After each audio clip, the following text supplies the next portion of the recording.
నమస్తే. This is Shaurya. Welcome to our channel. ఈరోజు మనతో పాటు సీనియర్ జర్నలిస్ట్ అలాగే సినీ పరిశోధకులు ఇమ్మంది రామారావు గారున్నారు. వారితో మాట్లాడేద్దాం. నమస్తే సార్. నమస్తే. సార్, అంటే ఒక తీపి కబురు అని అనుకోవచ్చు మనము. ఇప్పటికే పవన్ కళ్యాణ్ గారు ఒక పక్క రాజకీయాల్లో దూసుకుపోతూ ఉన్నారు.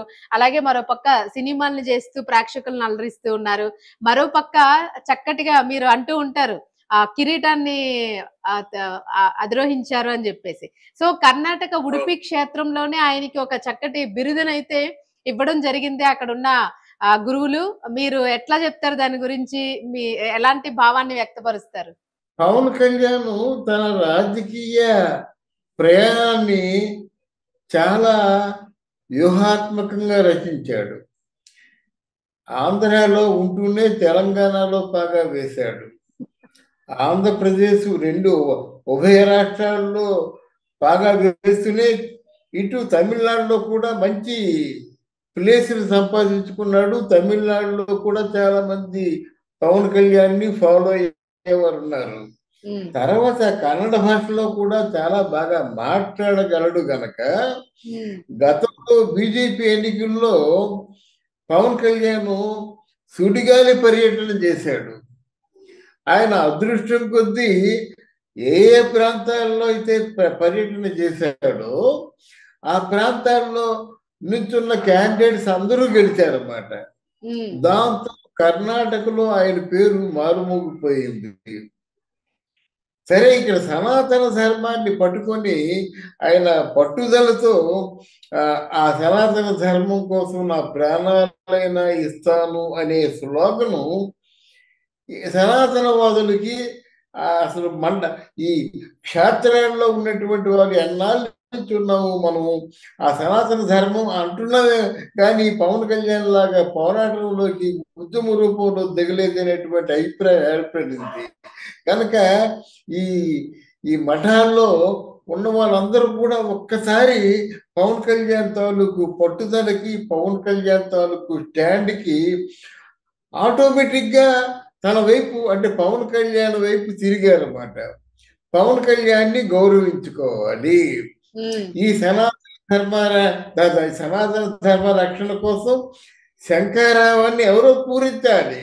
ఆ శంఖారావాన్ని పూరించే వ్యక్తి పవన్ కళ్యాణ్ కావాలి.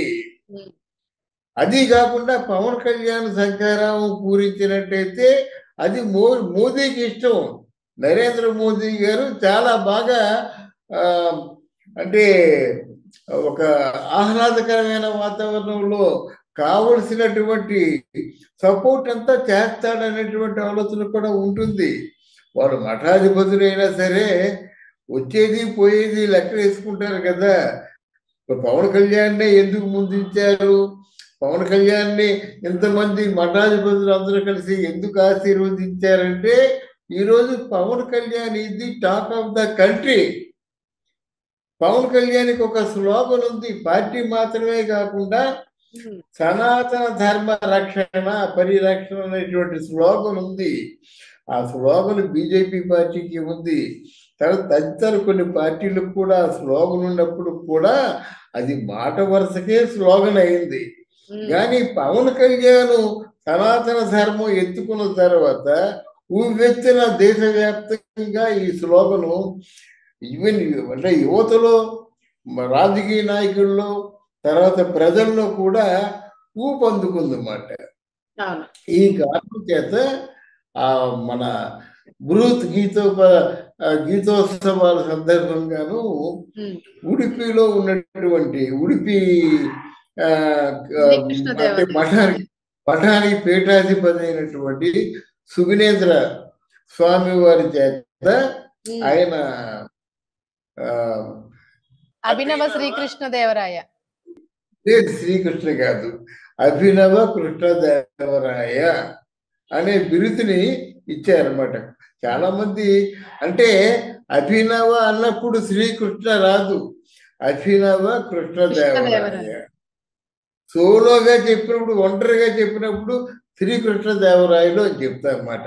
అభినవ కృష్ణదేవరాయ అనేటువంటి అఖండమైన కీర్తి ప్రతిష్టలు సంపాదించినటువంటి ఆయన తాలూకు బిరుదుని ఇవ్వడం అంటే ఈయన చేసుకున్న పుణ్యం ఎంత ఏపాటిదో అని అర్థం కావడం లేదన్నమాట. ఆయన అదృష్టానికి అసలు అంతే లేదు. అంత గొప్ప అదృష్టవంతుడు అయ్యాడనమాట. ఎవరైనా అనవలసిందే కదా, అభినవ కృష్ణదేవరాయ అనవలసిందే కదా.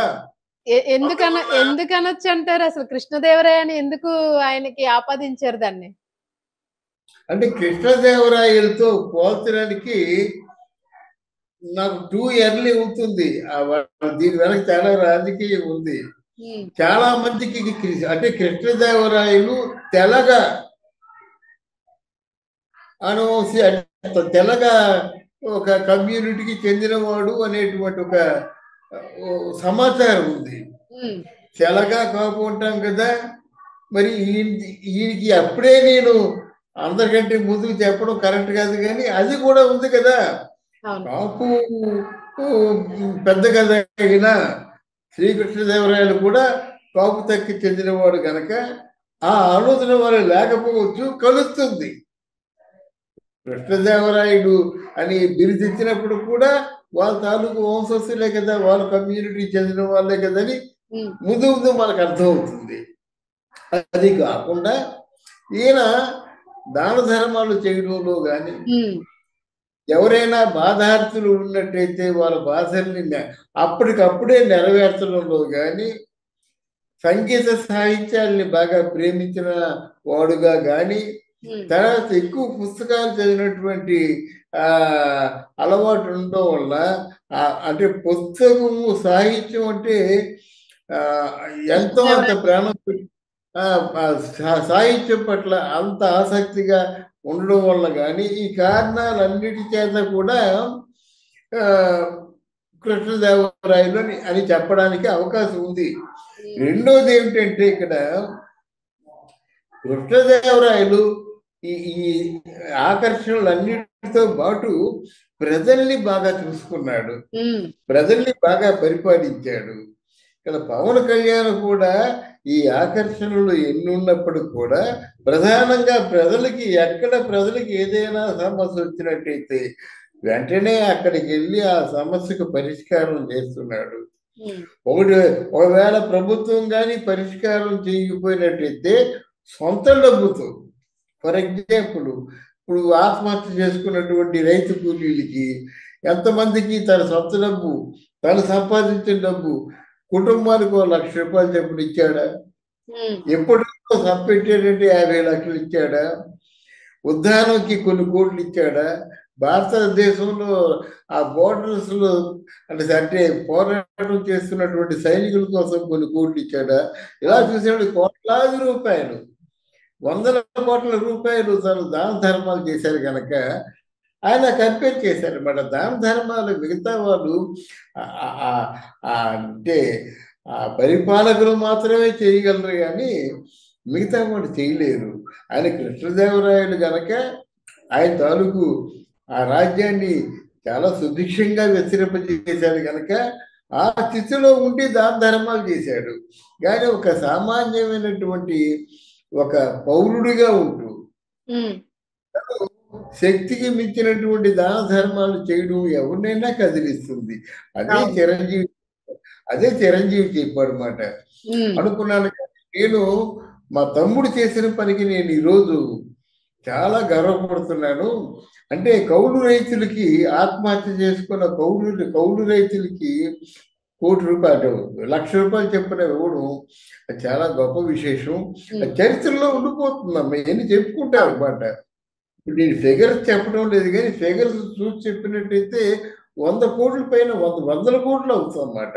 అది కేవలం తన స్వార్జితం, కష్టార్జితం ఇచ్చాడు గనక ఇన్ని పోటీలు ఉన్నాయి గనక మన కులాన్ని మనం ముందు తీసుకురావద్దు. కానీ ఆ శ్రీకృష్ణదేవరాయ తాలూకు కులం కూడా తెలగా కాకపోని ఉంది కనుక ఇవన్నీ కలిసి వస్తాయన్న ఆలోచన వాళ్ళకు ఉండొచ్చు, ఉండకపోవచ్చు, కానీ అనుకోకుండా యాదృచ్ఛికంగా కలిసి వచ్చాయి ఇవి. అందువల్ల ఈ కారణాలన్నీ కలిసి వచ్చాయి. తర్వాత ఏంటంటే ఇంకోటి, కొంతమంది తెలివి తక్కువతనంగా కృష్ణదేవరాయలతో పోలిస్తారా అని నోటికి వచ్చిన మాటలు మాట్లాడతారు.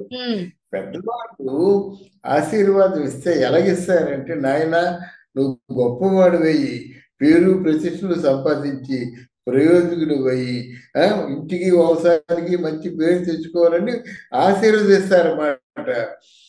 వీడు పెద్దోడు అవుతాడా, వీడు ప్రయోజకుడు అవుతాడా అంటే దానికి వక్ర భాష్యం అన్నమాట.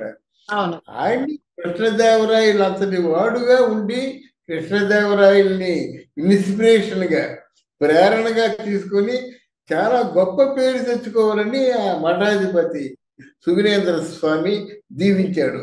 దానికి మనం వక్ర భాష చెప్పాల్సిన అవసరం లేదు. మనసుంటే మనం ఆశీర్వదిద్దాం, లేకపోతే మూసుకొని కూర్చుందాం. అదే చెప్పదలుచుకున్నాను అనమాట. దీంట్లో రాజకీయాలు ఏంటమ్మా, ఒక తెలుగువాడికి అభినవ కృష్ణదేవరాయ అనే బిరుదు వచ్చినందుకు ఒక తెలుగువాడైన ప్రతి ఒక్కరు